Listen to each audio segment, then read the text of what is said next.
काय ग अशी एकटीच का बसलीस? काय नाही, अचानक वातावरणातला जो आनंद होता तो संपल्यासारखा वाटतोय। दिवाळीचे 5 दिवस संपले, तुळशीचं लग्नही होईल, कंदील उतरतील, पण त्या घासून पुसून पुढच्या वर्षीसाठी ठेवल्या जातील। अचानक सगळंच संपेल ना आता काही दिवसात। अगं पण हे काही आज होत नाहीये, आपल्या लहानपणापासून हे असंच सुरू आहे।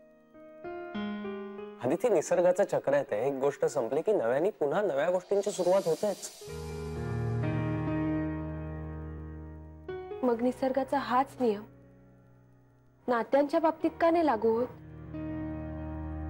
तुटलेली नाती पुन्हा नव्याने उत्साहाने का नाही सांधता येत?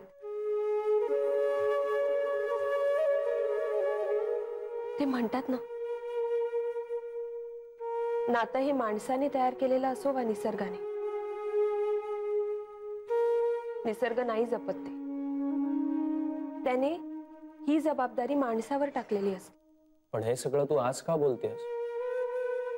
कारण आपण कुठेतरी नात्यांच्या बाबतीत कमी पडतोय जय। पण हे तू असं का म्हणतेस अडते?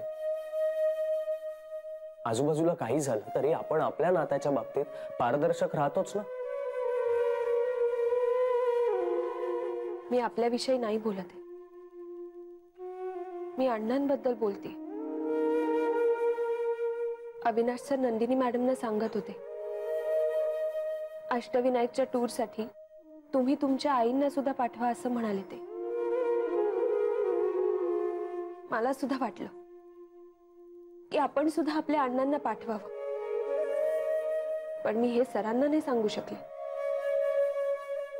कारण अण्णा माझे कोण ह्याचं उत्तर नव्हतं माझ्याकडे।